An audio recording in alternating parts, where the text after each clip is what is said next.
भाई नमस्ते सभी को। नमस्ते सर। नमस्ते आवाज सर। क्लियर है? Yes sir. हाँ सर। Yes sir. ठीक है, थैंक यू। Yes sir. तो आज जो है हम फेडरलिज्म स्टार्ट करेंगे। सेकंड चैप्टर है हमारा। प्रीवियस चैप्टर जो हमने किया था वो पावर शेयरिंग किया था। तो मुझे कोई बच्चा ये बताएगा कि सबसे पहले सुमित ही बोला हूँ। तो सुमित बेटा, हाँ सुमित हाँ ये बताओ, आप जो हमने लास्ट जो हमने चैप्टर पढ़ा है, प्रीवियस चैप्टर जो पढ़ा है पावर शेयरिंग, इसमें कितने टाइप हाँ। की पावर शेयरिंग थी? क्या सर? पावर शेयरिंग कितने टाइप की थी? सर दो तरह की, हाँ, पहली। वर्टिकल पावर शेयरिंग और हॉरिजॉन्टल पावर शेयरिंग। अच्छा, वेरी गुड। तो ये जो फेडरलिज्म जो है ना, ये दूसरे तरह की पावर टाइप की, दूसरे टाइप की पावर शेयरिंग पे बेस्ड है, जिसे हम वर्टिकल पावर शेयरिंग कहते हैं। अच्छा सर। समझ रहे हो? ठीक है, अब अपना माइक ऑफ करो, म्यूट करो, मैं आगे बढ़ता हूँ।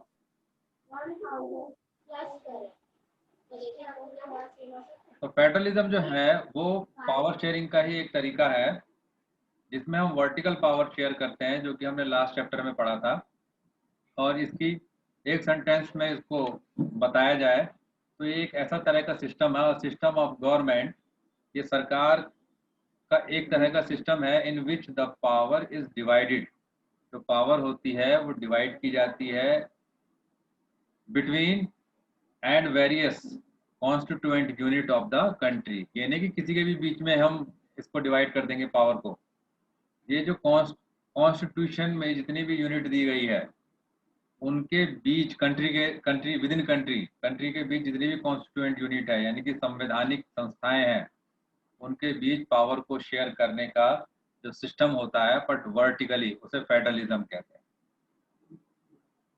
और हमारी country federal form of government का एक बहुत अच्छा एग्जाम्पल है, जिसे और हम आगे समझेंगे।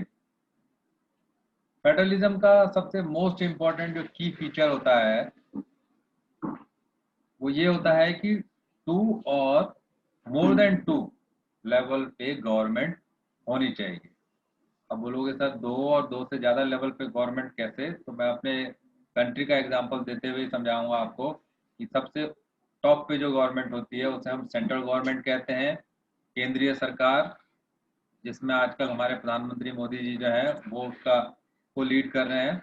और डिफरेंट डिफरेंट स्टेट लेवल पे जो गवर्नमेंट होती है उसे हम स्टेट गवर्नमेंट कहते हैं। तो इस तरीके से ये वर्टिकल पावर शेयरिंग में सबसे ऊपर सेंट्रल गवर्नमेंट और उसके जस्ट नीचे स्टेट गवर्नमेंट,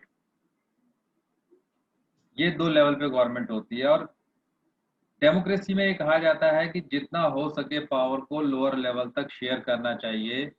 तो हमारी भी कंट्री में और भी कई कंट्री हैं, उसमें लोअर लेवल पे भी गवर्नमेंट पावर शेयर की गई है, जिसे हम लोकल गवर्नमेंट कहते हैं। बट अभी हम ये जानेंगे कि फेडरलिज्म का जो की फीचर होता है वो ये होता है कि 2 और more than 2 level of government.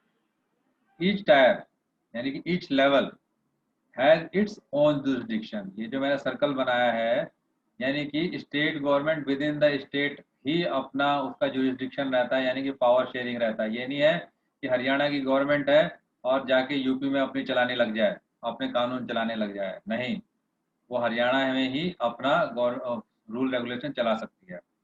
और सेंट्रल गवर्नमेंट जो होती है वो तो ऑल ओवर कंट्री पे ही होती है, मगर उसकी भी जुरिस्डिक्शन होती है। वो ये नहीं है कि स्टेट को जो असाइन की गई है पावर उसमें इंटरफेयर कर सके। जो उसके पास ऑलरेडी पावर असाइन है उसी में ही वो अपना रूल रेगुलेशन फॉलो करेगी। अब लास्ट चैप्टर में हमने 2 एग्जांपल कंट्री के पढ़े थे, एक बेल्जियम का और एक श्रीलंका का। बेल्जियम जो था वो एक डेमोक्रेटिक कंट्री था और वहाँ पे प्रॉब्लम आ रही थी, और पहले जो वहाँ पे फॉर्म थी गवर्नमेंट की वो यूनिटरी फॉर्म थी, यानी कि एकात्मक सरकार थी, यूनिटरी फॉर्म ऑफ गवर्नमेंट थी। तो उसने अपनी प्रॉब्लम को सॉल्व करते हुए यूनिटरी फॉर्म से अपने आप को फेडरल फॉर्म में कन्वर्ट कर लिया। कैसे किया? इसका आंसर जो है मैं जरा देखता हूँ कौन है बताने। अनायत, अनायत आप बताओ कि कैसे किया उन्होंने अपनी यूनिटरी फॉर्म से गवर्नमेंट को फेडरल फॉर्म में कैसे ले गए। अनायत, अनायत लगता है ज्वाइन करके चला गया है। अमन मिश्रा,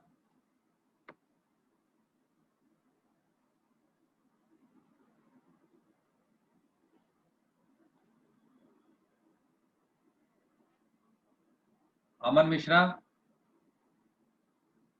क्या हुआ? तब से भूले जा रहा था, आवाज ही नहीं है।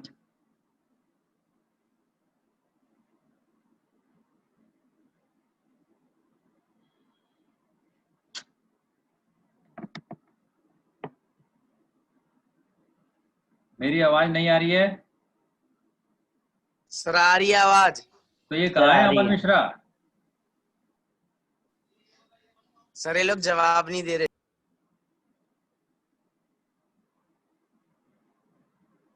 तो कौन, ध्रुव बोला है? ध्रुव? नो सर, सुमित बोल रहा है। तो ध्रुव सिंह आप ही बताओ कि ये कैसे बेल्जियम ने यूनिटरी फॉर्म से फेडरल फॉर्म में कन्वर्ट किया अपने आप को।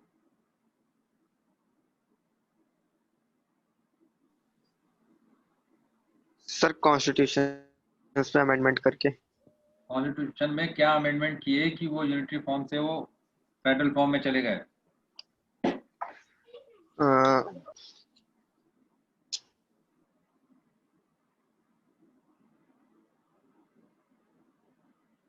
जो स्टेट लेवल की गवर्नमेंट थी उसको अलग पावर शेयर कर दी उन्होंने कॉन्स्टिट्यूशन में अमेंड करके। सर जो कैपिटल में गवर्नमेंट होगी। हाँ, और कैपिटल गवर्नमेंट को अलग पावर शेयर की गई, और जो एक लोकल लेवल पे कल्चरल गवर्नमेंट बनाई गई उनको अलग पावर शेयर की गई। तो इस तरीके से वो यूनिटरी फॉर्म ऑफ गवर्नमेंट से फेडरल फॉर्म ऑफ गवर्नमेंट की तरफ चले गए। बट श्रीलंका ने क्या किया कि उन्होंने किसी तरह का पावर शेयर नहीं किया और कंटिन्यू किया यूनिटरी फॉर्म ऑफ गवर्नमेंट में, जिससे कि वहां पे प्रॉब्लम बढ़ती चली गई। अब देखते हैं यूनिटरी फॉर्म ऑफ गवर्नमेंट में ये होता है कि एक ही लेवल पे गवर्नमेंट होती है जो कि सेंट्रल लेवल पे होती है, और अगर वो गवर्नमेंट जो है वो पावर शेयर भी करती है तो उसकी सब यूनिटरी होती है। जैसे कि एग्जांपल मैं बताता हूँ बड़ा अच्छा सा, अंडमान एंड निकोबार, वहाँ पे स्टेट गवर्नमेंट नहीं है तो वहाँ पावर शेयर की गई है। बट क्या किया है कि सेंट्रल गवर्नमेंट ने लेफ्टिनेंट गवर्नर को वहाँ पे अपॉइंट किया, और लेफ्टिनेंट गवर्नर किसको रिपोर्ट करता है? वो प्रेसिडेंट को रिपोर्ट करता है। प्रेसिडेंट को रिपोर्ट करने का मतलब है कि वो प्राइम मिनिस्टर के अकॉर्डिंग ही काम करता है। तो वहाँ पे उन्होंने वहाँ के जो लोकल पीपल है उनको अपने रिप्रेजेंटेटिव चुनने की, इलेक्ट करने की पावर नहीं दी है। वहाँ के लोगों को अपनी गवर्नमेंट इलेक्ट करने की पावर नहीं दी है। तो इनडायरेक्टली जो है वहाँ सेंट्रल गवर्नमेंट ही गवर्न कर रही है। तो इस तरह की जो गवर्नमेंट होती है उसे हम यूनिटरी फॉर्म ऑफ गवर्नमेंट कहते हैं। अब हम पढ़ेंगे there are two route of federation या फेडरलिज्म कह सकते हैं। फेडरेशन को या फेडरलिज्म गवर्नमेंट फॉर्म करने के दो तरीके हैं। जैसे पावर शेयर करने के दो तरीके थे, दो टाइप से, उस तरह से ही फेडरेशन फॉर्म करने के भी दो तरीके हैं, दो रास्ते हैं। एक तो है कमिंग टुगेदर, लिखा हुआ दिख रहा होगा आपको, और इधर है होल्डिंग टुगेदर। अब बोलोगे सर कमिंग टुगेदर कैसे? तो भाई सबसे अच्छा एग्जांपल जो है इसका यूनाइटेड स्टेट ऑफ अमेरिका है। वहाँ पे आफ्टर इंडिपेंडेंट मतलब वो क्या था, कॉलोनीज थी बहुत सारी यूरोपियन कंट्री की। तो वहाँ के जो यूरोप से भी जो रहने आए हुए थे लोग, उन्होंने क्या किया, अपने आप को अपनी मैटरनल कंट्री कहें उससे अपने आप को अलग कर लिया और अपने आप को इंडिपेंडेंट डिक्लेयर कर दिया। तो वहाँ पे बहुत सारे स्टेट बन गए, जैसे कोलंबिया अलग स्टेट है और भी कई स्टेट हैं। तो एक टाइम पे उनको ये महसूस होने लगा कि हम सभी लोगों को है एकजुट होके एक गवर्नमेंट बनानी चाहिए। तो वो आए एक साथ, मतलब कमिंग टुगेदर।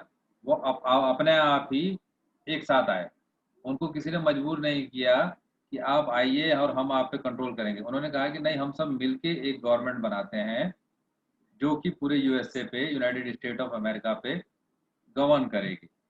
इसीलिए उसका नाम दिया गया है यूनाइटेड स्टेट ऑफ अमेरिका, यानी कि कई स्टेटों ने यूनाइटेड होकर अमेरिका को बनाया।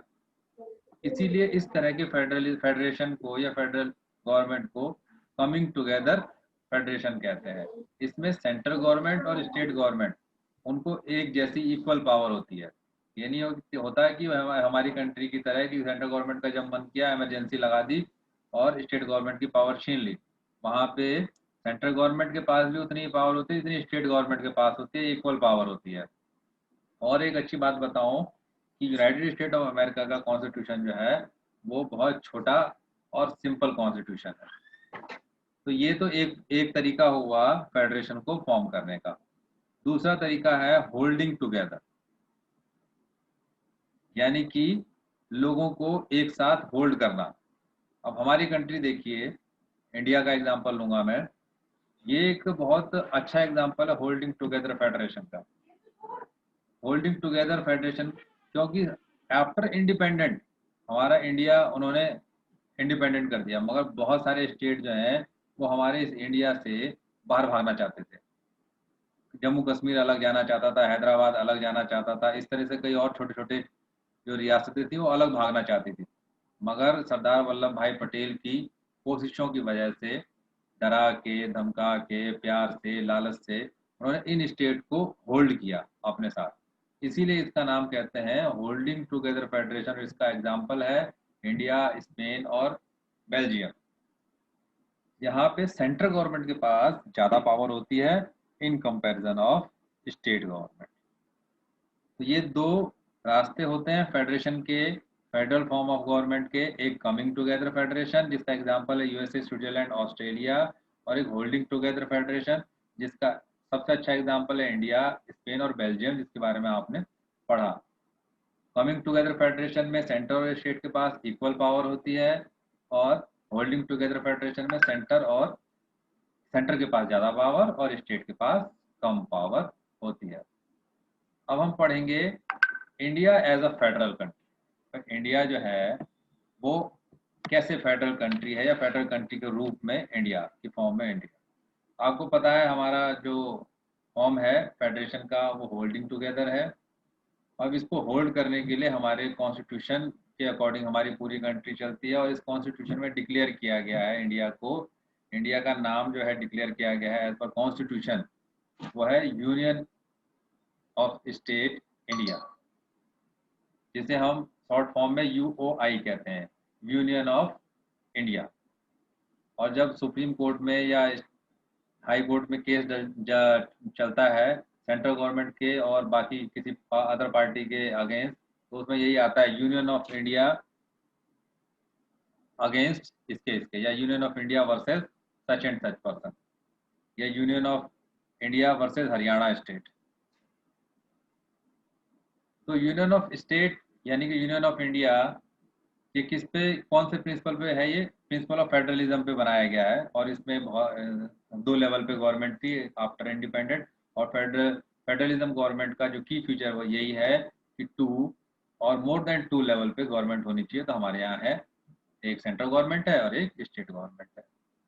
कॉन्स्टिट्यूशन ओरिजिनली, भाई कॉन्स्टिट्यूशन जब बना था 1950 में इम्प्लीमेंट हुआ था, तो ओरिजिनली जो थे वो हमारे यहाँ 2 टायर की या 2 लेवल की गवर्नमेंट थी, 2 टीयर या 2 लेवल की गवर्नमेंट थी। बट लेटर ऑन, बाद में जब हमने अपने कॉन्स्टिट्यूशन में अमेंडमेंट किया 1992 में, तो हमने 3rd टीयर ऐड किया, जो जिसका नाम था लोकल गवर्नमेंट।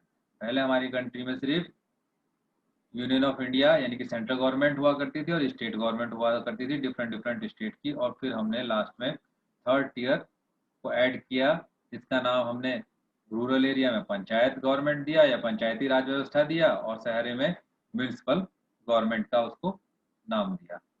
एक मिनट, थोड़ा बड़ा कर दिया है। हाँ, अब डिस्ट्रीब्यूशन ऑफ लेजिस्लेटिव पावर। अब भाई हमने की फीचर पढ़ लिया कि 2 और मोर देन 2 लेवल पे गवर्नमेंट होनी चाहिए, तभी वो जो कंट्री है वो फेडरल फॉर्म ऑफ गवर्नमेंट या फेडरल कही जाएगी, नहीं तो नहीं कही जाएगी। तो अब 2 लेवल पे जो गवर्नमेंट होगी तो आपस में उनकी लड़ाई होगी कि भाई इसमें मैं कानून बनाऊंगा, उसमें मैं कानून बनाऊंगा। तो इसमें क्या होता है कि कॉन्स्टिट्यूशन में पहले से ही ये प्रोविज़न किया गया है कि ये हम 3 लिस्ट बना के दे रहे हैं आपको सब्जेक्ट की, जिन-जिन सब्जेक्ट पे आप कानून बना सकते हैं। और वो 3 लिस्टों का नाम उन्होंने पहले से ही लिख दिया कॉन्स्टिट्यूशन में कि ये होगी यूनियन लिस्ट। यूनियन लिस्ट में जो होंगे वो नेशनल इम्पोर्टेंस के सब्जेक्ट होंगे। तो यहाँ पे जो है नंबर ऑफ सब्जेक्ट जो है यूनियन लिस्ट में वो 100 है। अब इसमें जैसे कि डिफेंस आता है, यानी कि कंट्री की रक्षा से संबंधित मामले, सिक्योरिटी, कंट्री की सिक्योरिटी से रिलेटेड मामले, रेलवे, ये भी यूनियन लिस्ट में होगा, पोस्ट ऑफिस, बैंकिंग, करेंसी, ये सब जो है वो यूनियन लिस्ट में ही होगा। Sir foreign affairs. हाँ, क्या चीज? Foreign affair. सर हाँ, हाँ फॉरेन सर। अफेयर। मैं तो कुछ एग्जांपल बता रहा हूँ आपके। 100 जो है 100 सब्जेक्ट हैं इस लिस्ट में, जो कि नेशनल इंपॉर्टेंस के होने चाहिए, होते हैं, सॉरी, होते हैं वो ओके सर। राष्ट्रीय महत्वपूर्ण विषय जो होते हैं, देश के लिए जो इंपॉर्टेंस रखते हैं। इसके बाद आता है आपका स्टेट लिस्ट। स्टेट लिस्ट में वैसे subject related to state and उस स्टेट की लोकल इंपॉर्टेंस के जो इश्यूज होंगे, वो सब्जेक्ट स्टेट लिस्ट में डाले गए हैं, जिनके नंबर हैं 61। जिसमें आ जाता है इंटरनल सिक्योरिटी, जिसमें पुलिस आता है, रेवेन्यू यानी कि राजस्व, टैक्स जिसे कहते हैं, मैरिज से रिलेटेड जो लॉज बनेंगे, प्रॉपर्टी, और इमोल्यूमेंट यानी कि जो पैसा वैसा जो देते हैं ना, ये क्या कहते हैं इसे, वेजेस, ये सारे जो है इशू जो हैं वो उसमें आएंगे स्टेट लिस्ट में। अब है कंकरेंट लिस्ट। कंकरेंट लिस्ट में जो भी सब्जेक्ट होते हैं उस पे यूनियन गवर्नमेंट भी लॉ बना सकती है और स्टेट गवर्नमेंट भी लॉ बना सकती है। इसके जो नंबर ऑफ सब्जेक्ट होते हैं वो 52 होते हैं। एग्जाम्पल के लिए मैं बता रहा हूँ, एजुकेशन, हेल्थ, ये कुछ इश्यूज हैं जिन पे दोनों ही अपना अपना लॉ बना सकते हैं। बट अब डिसीजन कैसे होगा कि यूनियन लिस्ट पे जो है कौन बना सकता है रूल रेगुलेशन? तो यूनियन लिस्ट पे जो है यूनियन गवर्नमेंट यानी कि जिसे हम सेंट्रल गवर्नमेंट भी कहते हैं, जिसे हम केंद्रीय सरकार भी कहते हैं, उसके पार्लियामेंट जो है वो लॉ बना सकती है। और उन्हीं को राइट है, जिसे मैं ज्यूरिसडिक्शन का नाम दे रहा था ना, तो इन 100 सब्जेक्ट पे जो लॉ बनाने का जो ज्यूरिसडिक्शन है वो यूनियन लिस्ट में वो किस गवर्नमेंट को है? Central government. स्टेट लिस्ट में जो 61 सब्जेक्ट हैं उस पे लॉ बनाने का जो राइट है या उसका जो ज्यूरिसडिक्शन है स्टेट गवर्नमेंट के पास होता है। हरियाणा के स्टेट गवर्नमेंट के पास हरियाणा के अंदर की पुलिस, रेवेन्यू, मैरिज, प्रॉपर्टी और वेजेस पे लॉ बनाने का राइट है। इस तरीके से यूपी वालों का यूपी के जो ज्यूरिसडिक्शन है उसके अंडर। अब है कंकरेंट लिस्ट। अब बोलोगे सर कंकरेंट लिस्ट पे कॉन्स्टिट्यूशन में यूनियन गवर्नमेंट को भी राइट दे दिया गया है लॉ बनाने का और स्टेट गवर्नमेंट को भी लॉ बनाने का राइट दे दिया गया है, तो भाई चलेगा किसका? किसका लॉ प्रिवेल करेगा? तो इसमें ये होता है कि स्टेट भी इन इश्यूज पे लॉ बना सकता है, मगर जिस दिन सेम इश्यूज पे या सेम सब्जेक्ट पे सेंट्रल गवर्नमेंट ने कोई भी लॉ बना दिया, उस दिन से स्टेट का लॉ कंकरेंट लिस्ट में जो रिटर्न है सब्जेक्ट उन पे स्टेट गवर्नमेंट की पावर खत्म हो जाएगी और सेंट्रल गवर्नमेंट का लॉ चलेगा। यानी कि अगर एजुकेशन पे ही किसी स्टेट गवर्नमेंट ने अपनी स्टेट में कोई लॉ बना रखा है, उस पर सेंट्रल गवर्नमेंट ने लॉ नहीं बनाया, तो तब तक तो है स्टेट गवर्नमेंट की चलते रहेगा लॉ। मगर जैसे ही जिस दिन भी सेंट्रल गवर्नमेंट जो है उसी इश्यूज पे उसी सब्जेक्ट पे लॉ बना देगी, उस दिन से स्टेट गवर्नमेंट का जो लॉ है वो नल एंड वॉइड हो जाएगा और सेंट्रल गवर्नमेंट का लॉ जो है वो प्रिवेल करेगा, फॉलो होगा। इसीलिए कंकरेंट लिस्ट में जो यूनियन गवर्नमेंट होती है वो सुप्रीम होती है। अब एक दो बच्चे मेरे से पूछ रहे थे कि सर ये रेसिडुअरी सब्जेक्ट क्या होता है, RS? मैंने शॉर्ट फॉर्म में लिखा है रेसिड्यूरी सब्जेक्ट। रेसिड्यूरी का साइंस जब आप पढ़ते हैं तो रेसिड्यूरी का मतलब होता है बचे खुचे। तो ऐसी कोई लिस्ट नहीं है, मगर कॉन्स्टिट्यूशन बनाने वालों को पता था कि आने वाले फ्यूचर में ऐसे डिफरेंट डेवलपमेंट होंगी साइंस में, टेक्नोलॉजी में और सोसाइटी में, कि कुछ सब्जेक्ट जो हैं वो हमने हमारी इसमें किसी भी लिस्ट में नहीं है, तो उसका क्या होगा। तो उस तरह की सिचुएशन में उन्होंने राइट दिया सेंट्रल गवर्नमेंट को कि ऐसे कोई भी सब्जेक्ट जब अराइज होंगे जो कि अभी हमारे कॉन्स्टिट्यूशन में किसी भी लिस्ट में नहीं है, तो उस पर लॉ बनाने का की जो पावर होगी वो सेंट्रल गवर्नमेंट के पास होगी। जैसे कि कंप्यूटर सॉफ्टवेयर, ई बैंकिंग, ई कॉमर्स। भाई कहाँ पहले फ्लिपकार्ट होने की पॉसिबिलिटी थी और अमेजन होने की थी पॉसिबिलिटी, तो ई कॉमर्स रिलेटेड जितनी भी चीज़ें होंगी उस पर जो है लॉ बनाने का राइट सेंट्रल गवर्नमेंट को दिया गया है। तो ये हमने डिस्ट्रीब्यूशन ऑफ लेजिस्लेटिव पावर पढ़ी फेडरल फॉर्म ऑफ गवर्नमेंट में या फेडरेशन में, जिसमें हर गवर्नमेंट का अपना अपना जुरिसडिक्शन रखा गया है। यूनियन लिस्ट में जो ये इंडिया के पर्सपेक्टिव में बता रहा हूँ मैं आपको, यूनियन लिस्ट में सेंट्रल गवर्नमेंट को लॉ बनाने की पावर है, स्टेट लिस्ट में स्टेट गवर्नमेंट को लॉ बनाने की पावर है, कंकरेंट लिस्ट में दोनों को बनाने की पावर है, मगर प्रिवेल करेगा सेंट्रल गवर्नमेंट का लॉ। अब हम चलते हैं, क्वेश्चन एक अराइज होता है, ऑल स्टेट इन इंडिया, क्या ऑल स्टेट जो है इंडिया के उन सभी के पास एक जैसी पावर है? नहीं है, सभी के पास एक जैसी पावर नहीं है, आइडेंटिकल पावर नहीं है। All state in India doesn't have identical power.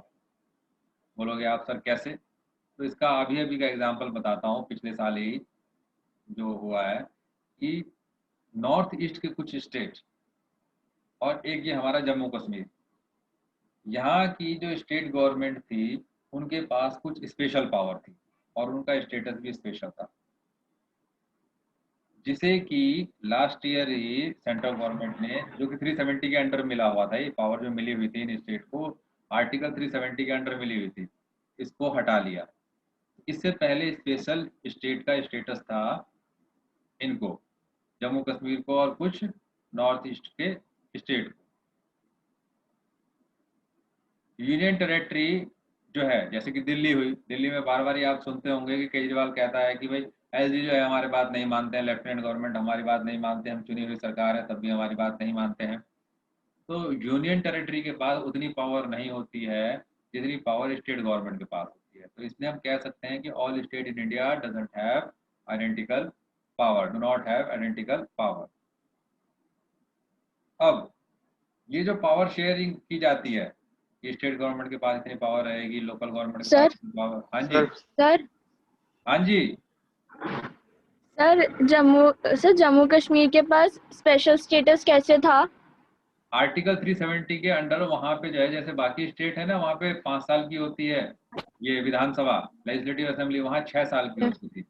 वहाँ की गवर्नमेंट जो है, जो constituent assembly, sorry legislative assembly जो है, वो जब तक कोई लॉ पास नहीं करेगी तब तक सेंट्रल गवर्नमेंट वो पास नहीं कर सकती थी जम्मू कश्मीर में। और सेंट्रल गवर्नमेंट कोई लॉ पास करती थी जो पूरी कंट्री पे फॉलो होता था, इम्प्लीमेंट होता था, वो जम्मू कश्मीर पे इम्प्लीमेंट नहीं होता था।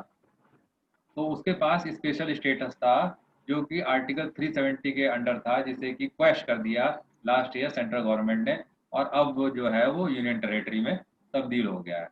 तो ये जो पावर होती है कि किसी गवर्नमेंट को किसी भी स्टेट को जो है यूनियन टेरेटरी में बदल दो और किसी भी स्टेट में से 2 स्टेट बना दो, ये जो पावर होती है, पावर शेयर करने की, जो पावर शेयरिंग में चेंज लाने की जो पावर होती है, वो सेंट्रल गवर्नमेंट के पास होती है, यूनियन गवर्नमेंट के पास होती है। बट उसके लिए उसे दोनों हाउसेज में, यानी कि लोकसभा में भी और राज्यसभा में भी 2/3 मेजोरिटी से वो लॉ जो है या प्रपोजल जो है वो पास करवाना पड़ेगा, तभी वो पावर शेयरिंग में चेंज कर सकती है। ये कॉन्स्टिट्यूशन में पहले से ही राइट डाउन कर दिया गया है कि आप जब तक दोनों हाउस में 2/3 मेजोरिटी नहीं होती है तब तक आप पावर शेयरिंग में चेंज नहीं कर सकते हो। नहीं कर सकते।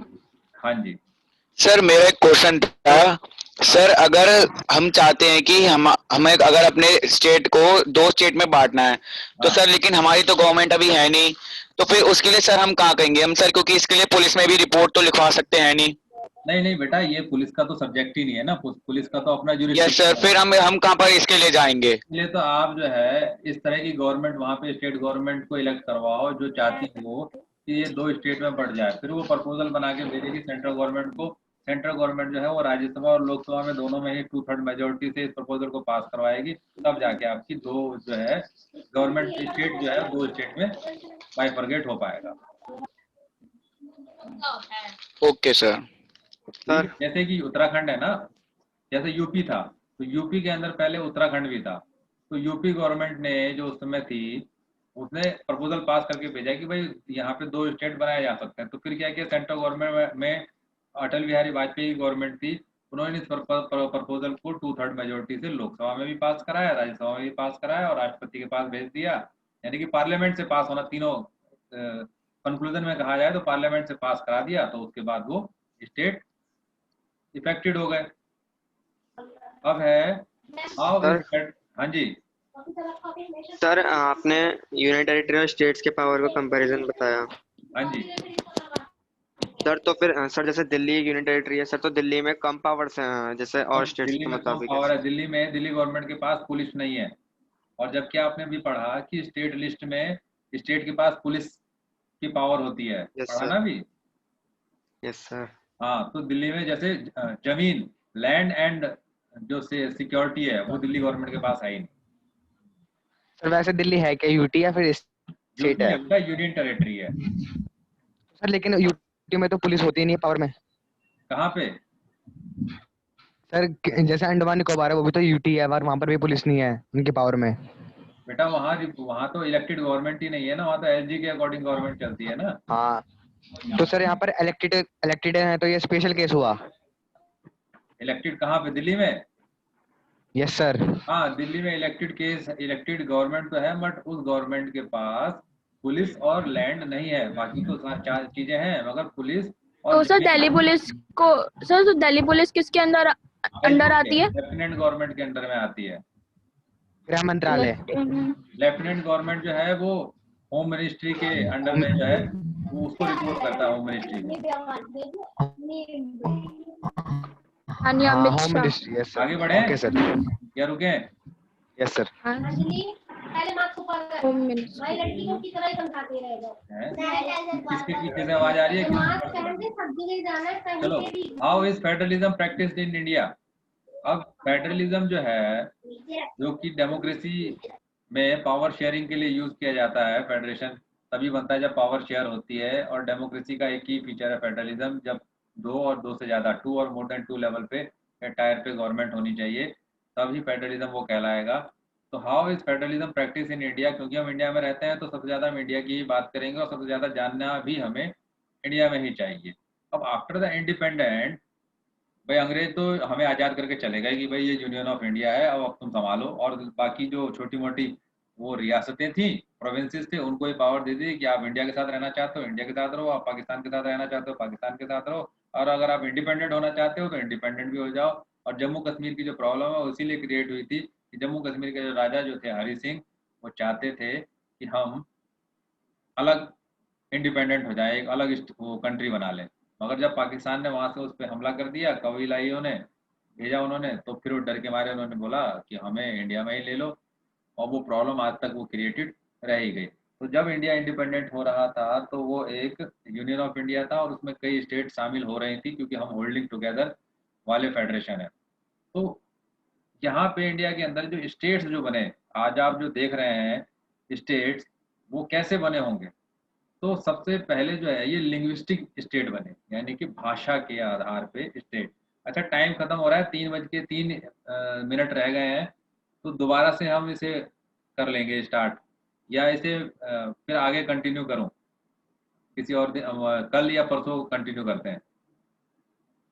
हाँ सर, कल परसों कंटिन्यू करते हैं। ठीक है, तो अब ये लिंग्विस्टिक स्टेट जो हम ये लेंगे इन 1947, जो ओल्ड स्टेट थे, पुराने जो स्टेट थे, जैसे कि सेंट्रल प्रोविंसेस था, इस तरीके से थे।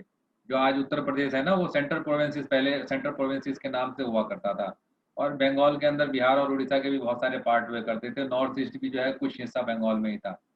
तो बाद में इन्हें कॉमन लैंग्वेज के आधार पे इन्हें नए स्टेट बनाए गए। जैसे तमिल बोलने वाले लोगों के तमिल लैंग्वेज के बेस पे तमिलनाडु बनाया गया, कन्नड़ के बेस पे कर्नाटक बनाया गया, मराठी के बेस पे महाराष्ट्र बनाया गया, बंगाली के बेस पे बंगाल बनाया गया, उड़िया के बेस पे उड़ीसा बनाया गया। इस तरीके से मोस्टली जो नए स्टेट बने वो कॉमन लैंग्वेज के बेस पे बने। और कुछ जो अदर स्टेट बने वो सेम कल्चरल एंड जियोग्राफिकल जो इनकी आइडेंटिफिकेशन थी उसके अकॉर्डिंग बने। जैसे कि नागालैंड जो है ये नॉर्थ ईस्ट का स्टेट है, वहाँ इसकी अलग कल्चरल एंड जियोग्राफिकल आइडेंटिफिकेशन थी, इसलिए उसके बेस पे बना। उत्तराखंड वो यूपी में मेल ही नहीं खाता था, क्योंकि वो उत्तराखंड उत्तर जो प्रदेश। पहाड़ का एरिया था। झारखंड जो बना वो भी अलग था, वहाँ माइंस अलग थे, रिसोर्सेज अलग थे, ट्राइबल एरिया अलग था। तो ये अपने कल्चरल एंड जियोग्राफिकल आइडेंटिफिकेशन की वजह से ये नए नए स्टेट्स बने। तो दो तरीके से बने, कॉमन लैंग्वेज के बेसिस पे and cultural and geographical identification के बेसिस पे। तो ये हमारा फेडरलिज्म में स्टेट बनाने का तरीका रहा। नेक्स्ट है लैंग्वेज पॉलिसी। लैंग्वेज पॉलिसी में कॉन्स्टिट्यूशन की बात की जाए तो हमारे कॉन्स्टिट्यूशन में कोई भी नेशनल लैंग्वेज नहीं है। हिंदी है, ऑफिशियल लैंग्वेज है, बट नेशनल लैंग्वेज नहीं है। क्यों? क्योंकि जब कॉन्स्टिट्यूशन बन रहा था तो कॉन्स्टिट्यूशन मेकर ने कहा कि जब तक भी कोई भी एक स्टेट इस बात का विरोध करता रहेगा कि हिंदी को नेशनल लैंग्वेज बनाया जाना चाहिए, तब तक हिंदी को नेशनल लैंग्वेज डिक्लेयर नहीं किया जाएगा। हाँ, हिंदी ऑफिशियल लैंग्वेज होगी बट नेशनल लैंग्वेज नहीं होगी। और हमारी कंट्री के अंदर 22 लैंग्वेज जो है वो शेड्यूल में है, और लैंग्वेज के शेड्यूल में, और उसे रिकॉग्नाइज किया गया है। बाकी क्लास होगी कल।